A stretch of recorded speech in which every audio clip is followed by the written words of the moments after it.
အိမ်တော်ရေးနဲ့စီးပွားရေးအဆင်ပြေတဲ့ပုဂ္ဂိုလ်ကတီးခံမှုပိုရှိတယ်အိမ်မှာရံဖြစ်လာတဲ့ပုဂ္ဂိုလ်ရုံရောက်လာတဲ့ခါကျတော့သူကအိမ်ကပါလာတဲ့ဒေါသကြောင့်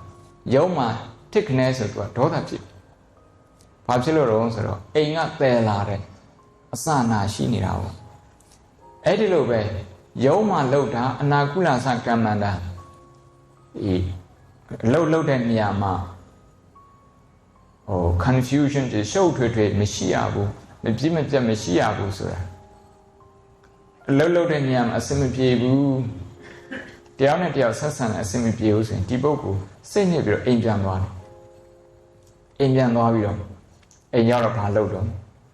ညည်းကြတာဒီနေ့တော့ညည်းကြအောင်ပဲရှိသေးတယ်နောက်တရက်လည်းညည်းကြတယ်ကြာလာတဲ့ခါကျတော့အိမ်ကပုဂ္ဂိုလ်ကဘာလို့ဆိုတော့သူပဲညည်းကြနေတာ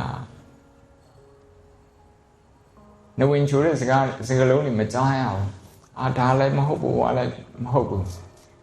အဲ့လိုညည်းပါများတဲ့ခါကျတော့ဘာဖြစ်တော့ဆိုတော့အဲ့ညည်းတဲ့အကျင့်ပါသွားတယ်ညည်းတယ်ဆိုတာစိတ်ထဲမှာဖြစ်ပေါ်နေတဲ့ emotion ဒီခံစားမှုတွေ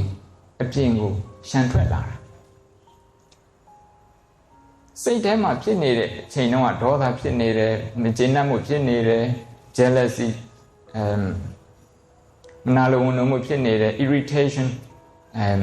စိတ်ခုနေတယ်အဲ့ဒါတွေဖြစ်နေတာကိုဖြစ်နေမှမသိဘူးမသိတာကအဝိဇ္ဇာဘာလို့မသိတာအဝိဇ္ဇာသိတာက